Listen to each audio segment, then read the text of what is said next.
اللهم صل على محمد وآل محمد.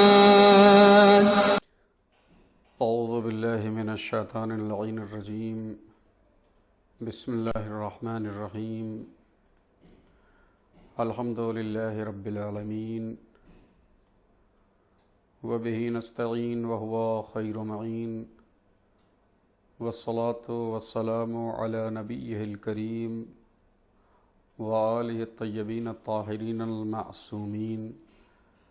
لا سيما بقية الله في العالمين، اللهم عجل له الفرج. أما بعد، فقد قال الله تبارك وتعالى وقوله الحق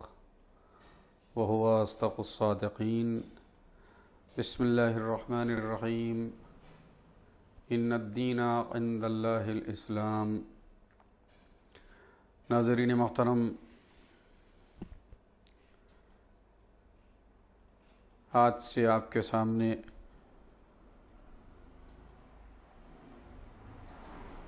ایک نیا سلسلہ فروع دین کے عنوان سے پیش کیا جا رہا ہے.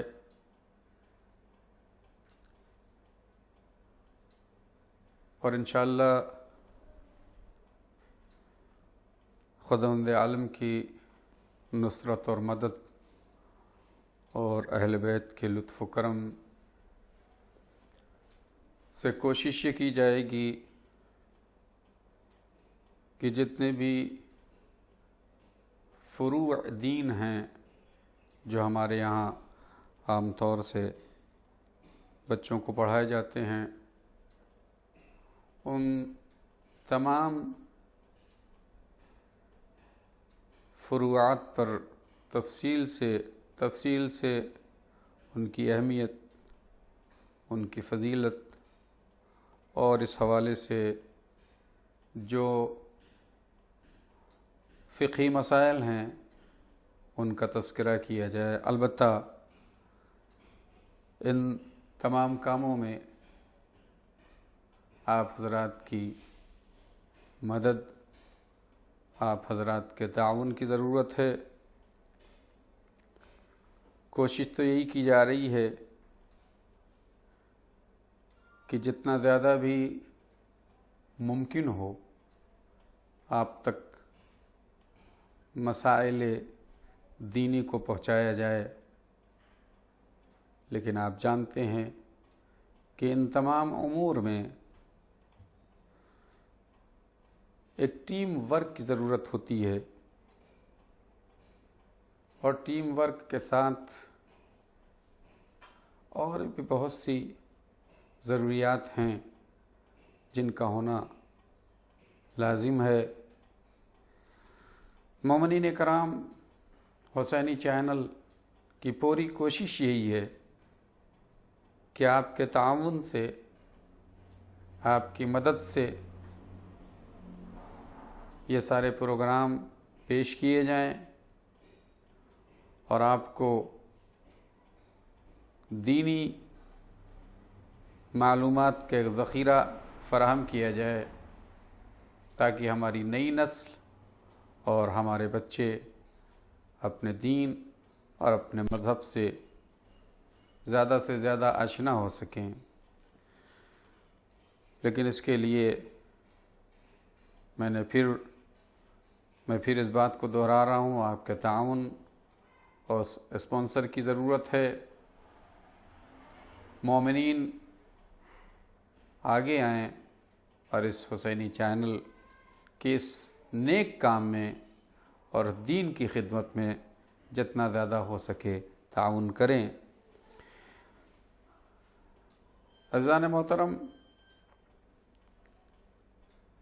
آج میری بحث صرف اس حد تک محدود رہے گی کہ پروردگار عالم نے بنی نوع انسان کے لیے اس کی خیر و بھلائی اور اس کی سعادت کے لیے ایک آئین اور ایک دین مقرر کیا تاکہ یہ انسان اس دنیا میں جب آئے تو ان اصولوں کے تحت اپنی زندگی کو ڈھال کر دنیاوی سعادت بھی حاصل کرے اور اخروی سعادت بھی حاصل کرے۔ چنانچہ یہ سنت الہی رہی ہے کہ اس نے تخلیق کائنات سے پہلے ہادی اور رہبر کا انتظام کیا ہے۔ قبل اس کے کہ زمین پر انسانوں کی آبادی ہو، قبل اس کے کہ زمین پر انسانوں کی بستی بسائی جائے، اس نے اس کی ہدایت کے لیے آدم جیسے ابو البشر کو اپنا رہنما، اپنا نمائندہ اور اپنا نبی بنا کے بھیجا۔ گویا یہ اس کے اصولوں میں ہے کہ انسان کی بستی سے پہلے ہادی ضرور ہو، وَإِلَّا اگر انسانوں کی بستی ہو گئی اور ان کی ہدایت کا کوئی انتظام نہیں ہوا تو کل یہ انسان اللہ کے مقابل میں اپنی حجت کو لے کے کھڑا ہو سکتا ہے کہ معبود، تو نے ہمیں اس دنیا میں بھیج دیا، اس زمین پر بھیج دیا، لیکن ہماری ہدایت کا کوئی انتظام نہیں کیا۔ اسی لیے قدرت نے پہلے ہدایت کا انتظام کیا اور پھر انسانوں کی بستی اور روئے زمین پر بنی نوع آدم کو بسانا شروع کیا۔ اسی حوالے سے اس نے کچھ ہمیں اصول دیے اور کچھ فروع دیے۔ اصول یعنی دین کی جڑیں، یعنی دین کی بنیادیں۔ اصولوں میں، دین کی جڑوں میں کسی طرح کی کوئی تبدیلی یا کسی طرح کی کوئی تغیر نہیں۔ آدم سے لے کر خاتم تک اس کے اصول ایک: توحید، نبوت، قیامت۔ البتہ جب یہ نبوت خاتم المرسلین تک پہنچی تو اسی نبوت سے ایک دین کی اصل امامت اور دوسرے عدالت، یہیں سے جو ہے وہ جسے کہیے انہی توحید کا لازمہ عدالت، یا یوں کہیں کہ توحید کے شکم سے عدالت اور نبوت کے شکم سے امامت کا وجود ہوا۔ گویا اصول اسلامی جو ہیں وہ تین ہیں، اور امامت لازمہ نبوت ہے، عدالت لازمہ توحید ہے۔ گرچہ ہمارے یہاں بچوں کو یہی سکھایا جاتا ہے کہ اصول دین 5 ہیں، اور یقیناً ابتدا اور جسے کہیے بگننگ میں بچوں کو اسی طرح سے اگر سمجھایا جائے گا تبھی ان کے ذہن میں یہ بات بیٹھے گی۔ تو اصول دین آدم سے لے کر خاتم تک ایک ہیں،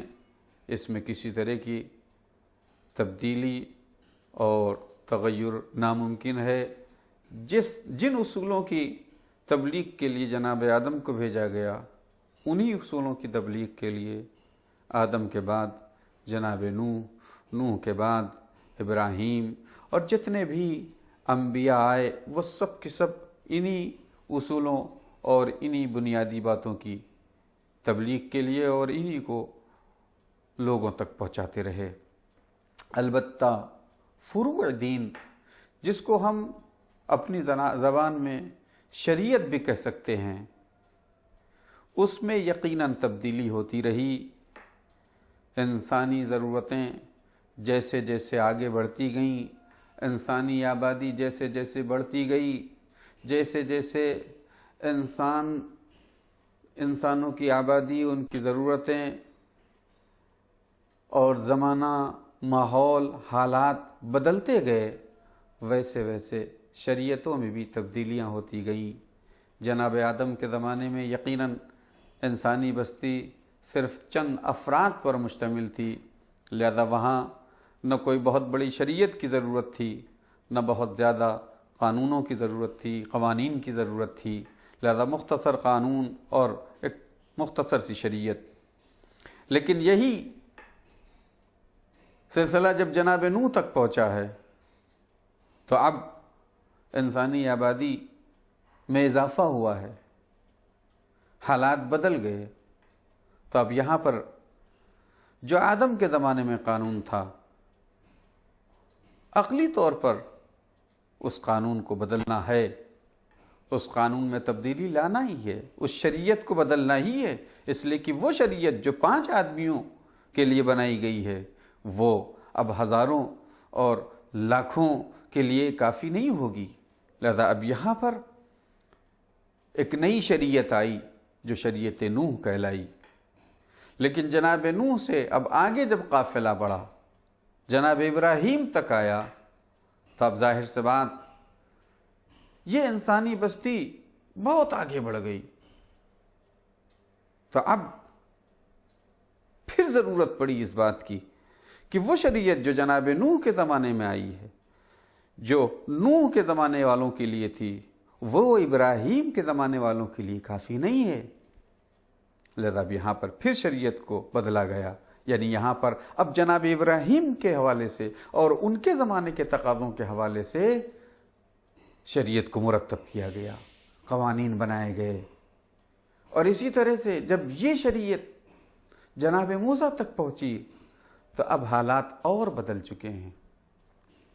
گویا جیسے جیسے انسانیت ترقی کرتی گئی، جیسے جیسے انسانیت کی آبادی بڑھتی گئی، حالات بدلتے گئے، تقاضے بدلتے گئے، ضروریات بڑھتی گئی، اسی اعتبار سے شریعتوں میں تبدیلی ہوتی گئی۔ وہ قوانین اور وہ شریعت جو جناب نوح کے زمانے میں تھی وہ اب جناب ابراہیم کے زمانے والوں کے لیے ناکافی رہی۔ وہ شریعت، وہ قوانین جو جناب ابراہیم کے زمانے والوں کے لیے تھے، وہ ظاہر سی بات ہے کہ اب جناب موسیٰ اور جناب عیسیٰ ان کے زمانے والوں کے لیے ناکافی ہو گئے۔ اور یہی ساری شریعتیں جب ختمی مرتبہ حضرت محمد مصطفیٰ صلی اللہ علیہ وآلہ وسلم تشریف لاتے ہیں تو اب ظاہر سی بات ہے کہ یہ خاتم النبیین ہیں، قیامت تک کے لیے نبی ہیں، تو جب قیامت تک کے لیے نبی ہیں تو اب قیامت تک کے لوگوں کی ضرورتوں کو سامنے رکھ کر شریعت بنائی جائے گی، قیامت تک کے لوگوں کو سامنے رکھ کر ان کی ترقی، ان کی علمی ترقی، ان کی مادی ترقی، ان کی تمام تر ضروریات اور ان کے زمانے کے تقاضوں کے لحاظ، ان کے زمانے کے تقاضوں کو سامنے رکھ کر قوانین بنائے جائیں گے۔ لہذا اب یہاں پر ظاہر سی بات ہے کہ نہ جناب عیسیٰ کی شریعت کام آئے گی، نہ جناب موسیٰ کی۔ ہاں ممکن ہے کہ کچھ اصول ایسے ہوں ان کی شریعتوں میں کہ جو اس زمانے کے لوگوں کے لیے کافی ہوں، تو اگر ایسے کچھ اصول ہیں تو انہیں باقی رکھا جائے گا، لیکن اس کے علاوہ بہت سے قوانین اور بہت سی ضرورتیں جو اس زمانے کے لوگوں کے لیے جسے کہیے ضرورت ہی نہیں تھی، آج کی ضرورت ہے، تب آج کے لوگوں کو دھیان میں رکھ کر اور ان کو سامنے رکھ کر وہ قوانین بنائے جائیں گے۔ تو یہ شریعتوں کی تبدیلی کا مسئلہ اسی عنوان سے ہے۔ مثال کے طور پر ایک بچہ جب نرسری میں جاتا ہے تو اس کے لیے کچھ اور کتابیں ہوتی ہیں، اس کے پڑھانے کا انداز کچھ اور ہوتا ہے، اس کو سکھانے کا جسے کہ یہ طریقہ کچھ اور ہوتا ہے۔ لیکن یہی بچہ جب نرسری سے KG میں آتا ہے اور اس کے بعد فرسٹ میں آتا ہے تو اب کورس بھی بدل جاتا ہے، پڑھانے کے طریقے بھی بدل جاتے ہیں، ٹیچرز بھی بدل جاتی ہیں۔ اور یہی بچہ جب فرسٹ سے سیکنڈ میں آتا ہے تو اب کتابیں بڑھ جاتی ہیں، کورس بڑھ جاتا ہے اور سخت ہو جاتا ہے انداز پڑھانے کا۔ تو جیسے جیسے ایک بچہ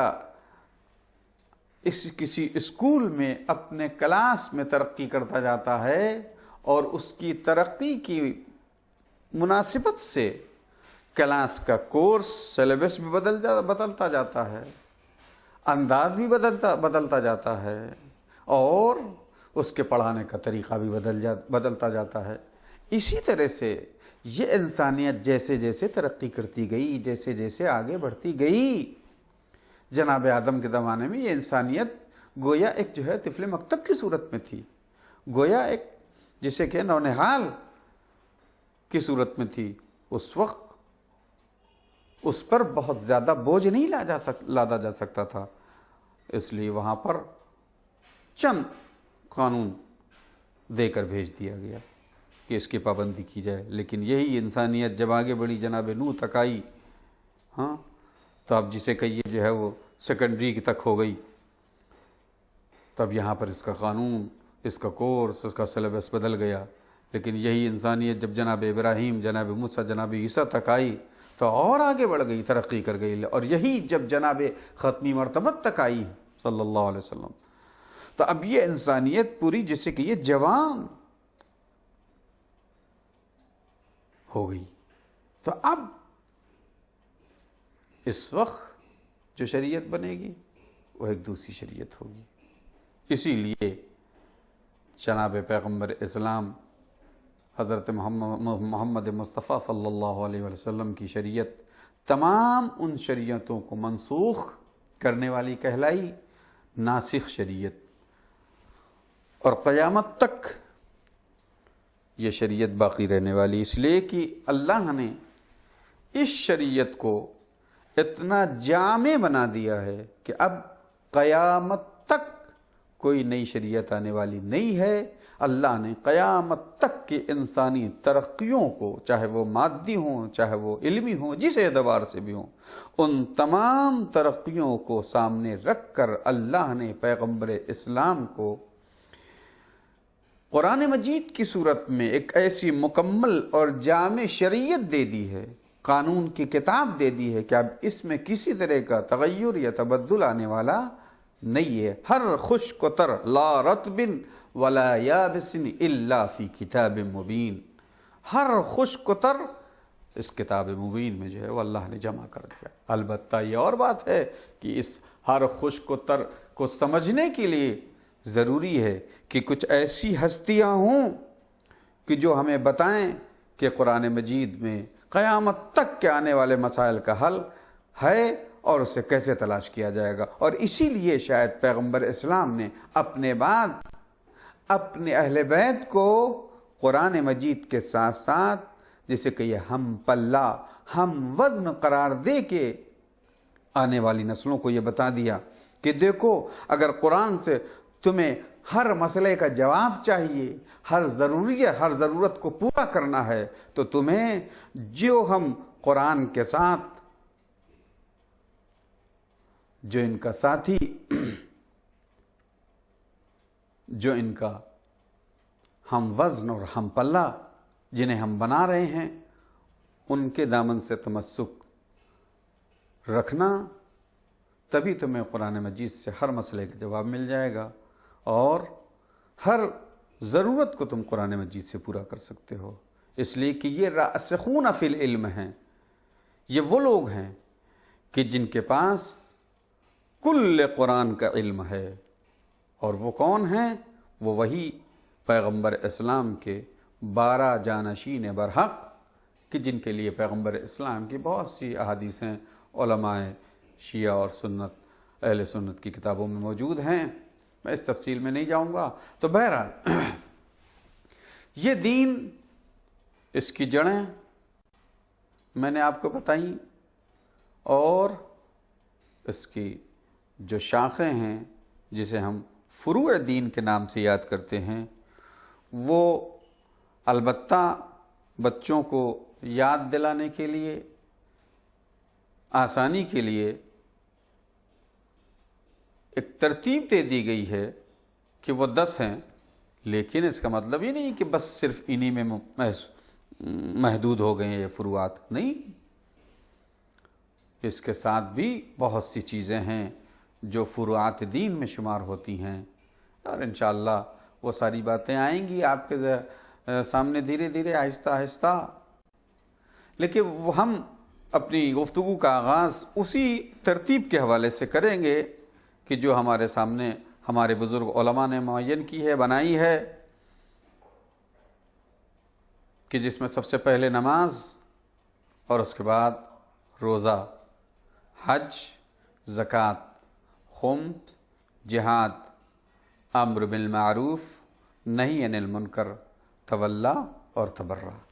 یہ سامنے کی چیزیں ہیں۔ البتہ چونکہ ہمارا پروگرام ماہ مبارک رمضان سے شروع ہو رہا ہے، اس لیے ہم نے تھوڑا سے یہ کیا ہے کہ نماز کے بیان کو بعد میں کر دیا ہے اور ماہ مبارک رمضان اور روزے کے حوالے سے جو بیان ہے اس کو مقدم کر دیا ہے، چونکہ اس وقت ضرورت ہے کہ ہم روزے کے حوالے سے آپ کے سامنے گفتگو کریں اور اس حوالے سے جو مسائل فقہی ہیں ان کو آپ کے سامنے پیش کیا جائے۔ ناظرین محترم، میں آج آپ کی خدمت میں ماہ مبارک رمضان کے حوالے سے جو پیغمبر اسلام نے آخری خطبہ، جو پیغمبر اسلام نے شعبان کے آخری جمعے کو خطبہ پیش کیا ہے، جس کو خطبہ شعبانیہ بھی کہتے ہیں، اس خطبے کی چند باتوں کو آپ کے سامنے پیش کروں گا۔ یہ خطبہ شیخ صدوق نے بہت ہی معتبر اسناد کے ساتھ امام علی ابن موسیٰ رضا علیہ السلام کے حوالے سے، اور پھر آپ نے اپنے آباء و اجداد کے نسبت سے امیر المؤمنین علیہ السلام کے حوالے سے ذکر کیا ہے۔ کتاب عیون اخبار رضا میں ہے۔ حدیث میں ہے کہ پیغمبر اسلام کا یہ طریقہ تھا کہ جب بھی ماہ شعبان کا آخری جمعہ آتا تھا تو آپ منبر پر تشریف لے جاتے تھے اور اس کے بعد آپ اس طرح سے گویا ہوتے تھے: ایھا الناس انہ قد اقبل الیکم شہر اللہ بالبرکۃ والرحمۃ والمغفرۃ، شہر هو عند اللہ افضل الشہور وایامہ افضل الایام ولیالیہ افضل اللیالی وساعاتہ افضل الساعات، هو شہر دعیتم فیہ الی ضیافۃ اللہ وجعلتم فیہ من اہل کرامۃ اللہ، انفاسکم فیہ تسبیح ونومکم فیہ عبادہ وعملکم فیہ مقبول ودعاؤکم فیہ مستجاب، فاسألوا اللہ ربکم بنیات صادقہ وقلوب طاہرہ ان یوفقکم لصیامہ وتلاوۃ کتابہ، فإن الشقی من حرم غفران اللہ فی هذا الشہر العظیم، واذکروا بجوعکم وعطشکم فیہ جوع یوم القیامہ، وعطشہ وتصدقوا علی فقرائکم ومساکینکم ووقروا کبارکم وارحموا صغارکم وصلوا ارحامکم واحفظوا السنتکم وغضوا عما لا يحل النظر الیہ ابصارکم وعما لا يحل الاستماع الیہ اسماعکم وتحننوا علی ایتام الناس یتحنن علی ایتامکم وتوبوا الی اللہ من ذنوبکم وارفعوا الیہ ایدیکم بالدعاء فی اوقات صلاتکم فإنها أفضل الساعات ينظر الله عز وجل فيها بالرحمة إلى عباده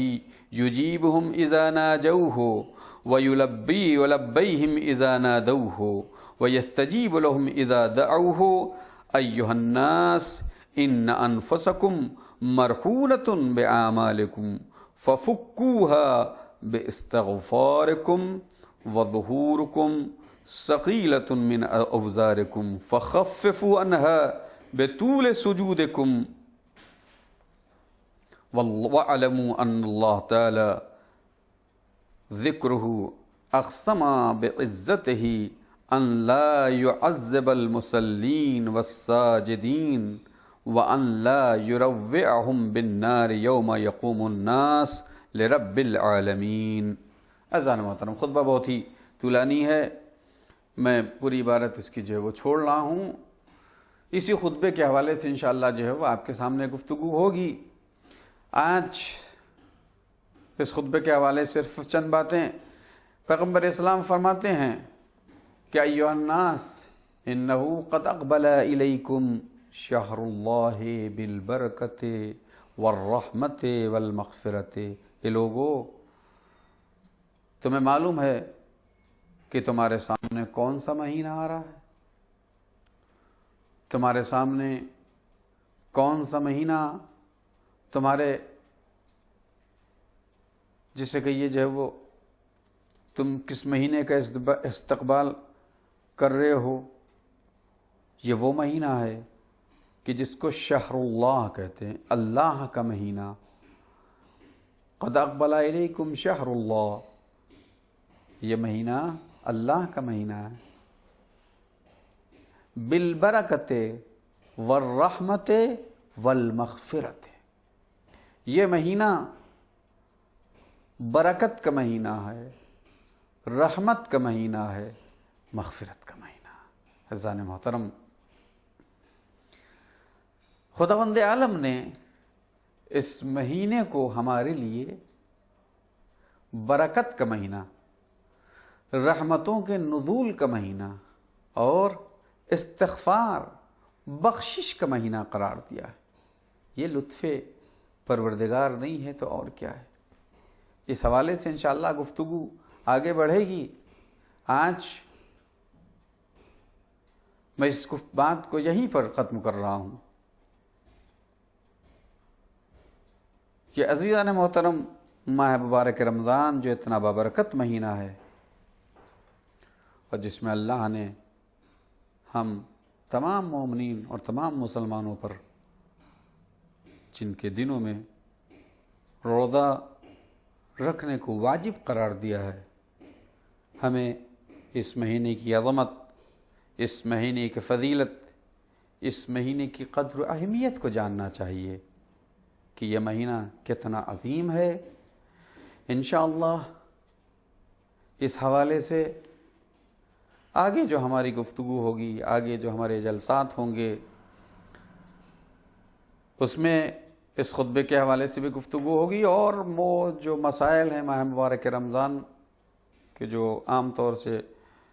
مبتلا بے ہیں اور جو میرے ذہن میں ہیں ہوں گے، وہ میں آپ کے سامنے عرض کروں گا۔ البتہ ضروری ہے کہ آپ کے ذہن میں ماہ مبارک رمضان اور روزے کے حوالے سے جو سوالات آئیں وہ آپ اس چینل پہ جو ٹیلی فون نمبر ہے اس پر میسج کر کے اپنے سوالوں کو بھیجیں، اور انشاءاللہ آپ کے سوالوں کے جواب دیے جائیں گے۔ آپ جانتے ہیں کہ ایک پروگرام سوالات کے حوالے سے بھی اس چینل سے شروع کیا گیا ہے اور اس کے 2 ایپیسوڈ آ بھی چکے ہیں، لہذا آپ کے سوالات اس پروگرام میں جو بھی آئیں گے روزے کے حوالے سے اور ماہ مبارک کے حوالے سے، انشاءاللہ اس میں آپ کے سوالوں کا جواب بھی دیا جائے گا۔ آج کی گفتگو اسی حد تک، اور انشاءاللہ آئندہ اور آگے بات بڑھائی جائے گی۔ والسلام علیکم ورحمۃ اللہ وبرکاتہ۔